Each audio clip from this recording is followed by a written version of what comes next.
How do you consider vocabularies? Vocabulary শেখাটা কতটুকু important? Friend, vocabulary is the heart of language.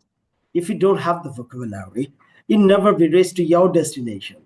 এখন কথা হচ্ছে how many words you going to develop, how many words you going to memorize, right? And what's the way to memorize it?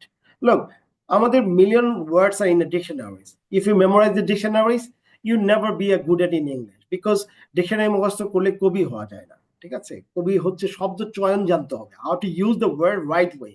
So exactly Oxford diagnosis করে find out করেছে যে 5000 vocabulary যদি আপনি জানেন, যেটা কমনলি ইউজ হয় 5000 vocabulary, and this 5000 vocabulary is everywhere you're going to use it. খুবই সহজ। আপনি এখনই যদি 5000 vocabulary জানেন, তাহলে আপনার ডেইলি লাইফে conversation almost 95% conversation you can go for. Now question হচ্ছে যে ভোকাবুলারি গুলো মুখস্থ করলে কি হবে? না, আপনাকে ভোকাবুলারি কনটেক্সট বেস শিখতে হবে, যে ভোকাবুলারি ইউজ হয় কোথায়।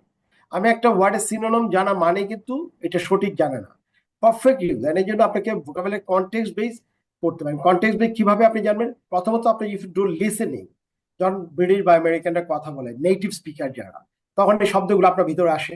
কিংবা আপনি যদি রিডিং পড়েন, রিডিং পড়লে তখন আপনি ভোকাবুলারি গুলো পাবেন। ঠিক আছে, তারপর হচ্ছে কনভারসেশন যখন করবেন তখন এই ভোকাবুলারি ইউজ করবেন। আই মিন ভোকাবুলারি আপনাকে কনটেক্সট বেস ইউজ করতে হবে, যে কোথায় কোন ভোকাবুলারিটা ইউজ হয়। শুধু কঠিন ওয়ার্ড ইউজ করা মানেই কিন্তু ভাষার কমিউনিকেশন না। কমিউনিকেশন হচ্ছে perfectly frequent word, that word is using it for understand to each others, right? That is very important. So আরেকটা মেইন সমস্যা হচ্ছে যে আমরা আমাদের সেন্টেন্স গুলা লম্বা করতে পারি না। তো স্যার এইটা কি জন্য হয়? আসলে কি জানেন, ভাষাটা আমরা যখন একটা শিশু যখন ভাষা শিখে, তখন তো ছোট ছোট করে সেন্টেন্স বলে, আমাকে ভাত দাও, আমি বাইরে যাব, বা অনেক কিছু বলে। কিন্তু ভাষার কোয়ালিটি অফ ইংলিশ ল্যাঙ্গুয়েজ, আপনি যেমন আইএলটিএস এক্সামের ক্ষেত্রে বা স্পোকেনের ক্ষেত্রে advance level English, what it does it mean to advance level English? Advance level English হচ্ছে আপনি লজিক্যালি কথা বলতে পারেন কিনা। Logical, right? Logical, cause and effect, and make more complicated way to express your ideas, right? সেই ক্ষেত্রে কিন্তু আপনাকে, যখন আপনি কানেক্টেড করবেন আপনার ভাষাটাকে, আমরা জানি যে সিম্পল সেন্টেন্স হচ্ছে subject verb object, enough, that's ইট।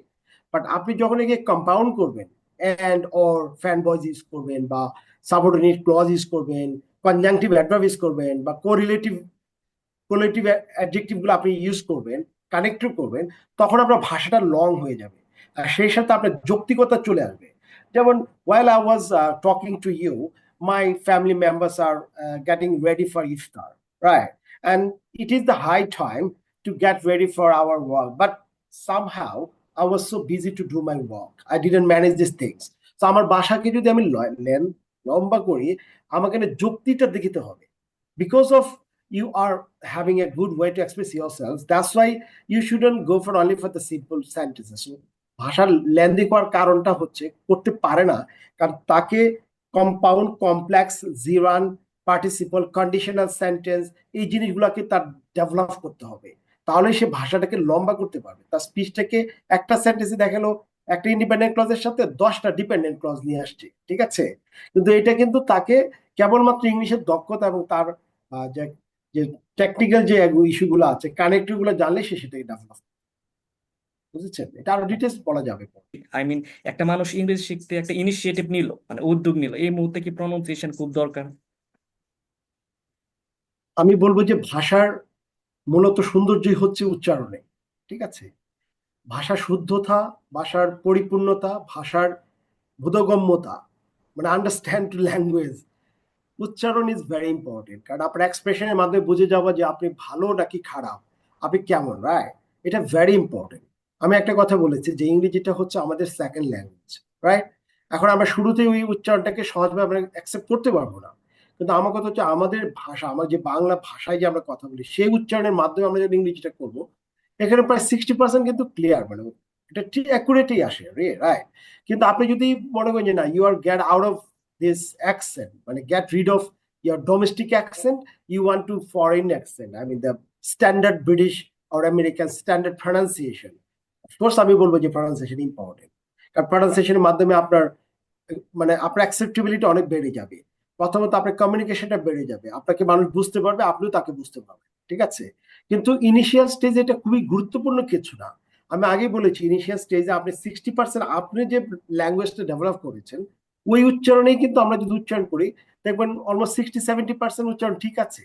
কিন্তু আপনি যদি একজন ভালো ভাষাবিদ হতে চাই এবার ল্যাঙ্গুয়েজটিক ইন ল্যাঙ্গুয়েজ, তাহলে অবশ্যই আপনাকে ভালো কিছু করতে হবে। যেমন একটা পরীক্ষার কোয়েশ্চেন দেখবে 50 থেকে 60% কমন থাকে, আর যারা 80%-90% মার্কস পেতে চায় তাদের কিন্তু অনেক পথ পার হয়ে আসতে হয়, মানে পারফেক্টলি জানতে হবে। তো ল্যাঙ্গুয়েজের ক্ষেত্রে এক্স্যাক্টলি সেম থিং, উচ্চারণের প্রয়োজন আছে, বাট যদি আপনি ভালো ইংরেজিতে হতে চান, দক্ষ হতে চান, expert in this area, you must have to have the right pronunciation. এটা very important for them. Okay. So sir, আপনি কি মনে করেন যে লিসেনিং একটা গুরুত্বপূর্ণ রোল প্লে করতে পারে স্পিকিং এর ক্ষেত্রে? একটা শিশু ভাষা শিখে কিভাবে? ভাষা শিখে সে লিসেনিং থেকে। আপনি যে দেশে জন্মগ্রহণ করেন না কেন, আপনি ওই দেশের ভাষা শিখবেন ওই দেশের শব্দ শুনে, ঠিক আছে? তো আমরা হয়তো এখন বাংলায় কথা বলছি, কিন্তু আমাদের ভাষা শেখার প্রসেসটা কিন্তু নেই, I mean same all over the world. Just আপনি যদি সঠিক ইংরেজি শিখতে চান, যে ইংলিশটা আপনার লাইফ টাইম কাজে লাগবে, কখনো আপনি ভুলবেন না, তাহলে আপনাকে ইংলিশ ভাষা যেভাবে ডেভেলপ করে এইভাবে করে ভাষা ডেভেলপ করে যে আপনাকে লিসেনিং করতে হবে। আর লিসেনিং এর পাশাপাশি একটা গুরুত্বপূর্ণ বিষয় আমি যেটা কি বলবো, যেহেতু আমরা বড় হয়ে গেছি অলরেডি, রাইট? এবং ভাষা সাধারণত শিখে ভিজুয়ালাইজ, অবজেক্ট ভিজুয়ালাইজ। কারণ আপনাকে আমি বললাম যে মোবাইল ফোন, মোবাইল ফোন কোনটা, আর আমি বললাম মোবাইল, মোবাইল আমি তো জানি না কেমন, ডিভাইসটা কেমন দেখতে কেমন, কিন্তু যখন আপনি মোবাইলটা সামনে দেখবেন, this is the mobile phone, right? তার মানে আপনি ভিজুয়ালাইজ যখন করবেন, এটা কিন্তু আমার মনে থাকবে। এই জন্য আপনি অন্য ভাষা, ইংরেজি ভাষা যারা শিখতে চায়, হয়তো সে বাংলায় জানে কিন্তু ইংরেজিতে জানে না নামটা, এই জন্য অনেক ভোকাবুলারি বই আছে, 5000 3000 যেটা কমনলি ইউজ হয়। এই ভোকাবুলারি গুলো কিন্তু ইমেজ বেসিস আছে, যেমন এভরিডে ইংলিশ ভোকাবুলারি, ব্রিটিশ কিছু বই আছে, আমেরিকান, ওখানে প্রত্যেকটা ওয়ার্ডেরই ছবি দেওয়া আছে। তার মানে আপনি যদি ওই ছবিগুলো দেখে ভোকাবুলারি গুলো শিখেন, এবং আপনি যদি কোনো ড্রামা সিরিয়াল দেখেন বা করেন, তাহলে আপনি কিন্তু ইংলিশ শিখবেন। আর যারা ইংরেজি পড়াশোনা জানে না, তাদের ক্ষেত্রে হচ্ছে পুরোটাই ছবি দেখতে হবে, ছবি দেখে তার এটা শিখতে হবে। কিংবা বাস্তব জীবনের সাথে কথা বলে দেখেছি, যার জন্য আরব কান্ট্রিতে অনেকে যে 6 মাস পরে আরবিতে কথা বলতে পারে, সে কিন্তু লিখতে পারে না, কিন্তু সে চোখের সামনে দেখে কোনটার নাম কি দেখে দেখে সে শিখে ফেলে। তো এইভাবে যদি আপনি একটা ভাষা শিখেন, এটা হচ্ছে natural process to learn the language, acquisition of the language, second language, এবং এটা আপনি কখনো ভুলবেন না।